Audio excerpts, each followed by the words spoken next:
আসসালামু আলাইকুম রহমতুল্লাহি ওয়াবারাকাতু।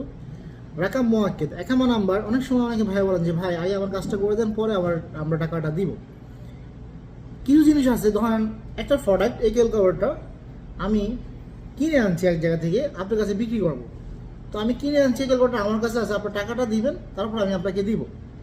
কিন্তু রাকাম মোয়াক্কেদের ক্ষেত্রে এরকম ক্যালকুলেটরের মতো একটা পণ্য না, যেটা আপনার সাথে হস্তান্তরের মাধ্যমে টাকা লেনদেন হবে, বা আপনি না নিলে আমি এটা ফেরত দিব। রাকাম মোয়াক্কেদ এমন একটা জিনিস, সেটা একটা অনলাইন ভিত্তিক একটা নাম্বার, যেটা একামা নাম্বার বলে থাকে। এই একামা নাম্বারটা আপনি যদি আমি তুলে ফেলি, তোলার পরে যদি আপনি আমাকে টাকা না দেন, আমি চাইলে এটার কোনো কিছু ক্যান্সেল করতে পারবেন না। আপনি চাইলে কোনো মুক্তর সহযোগিতায় 10, 20, 50 রিয়াল দিয়ে এই নাম্বারটা তুলে নিতে পারবেন একটা প্রিন্টের মাধ্যমে। কিন্তু এই নাম্বার যতক্ষণ পর্যন্ত অনলাইন না হবে, ততক্ষণ আপনি কোনো টাকা দিয়েও কোথাও থেকে তুলতে পারবেন না। এই জন্য আমরা আগে টাকা পরে কাজ, রাকাম মোয়াক্কেদের ক্ষেত্রে। প্রিয় প্রবাসী ভাই, আগে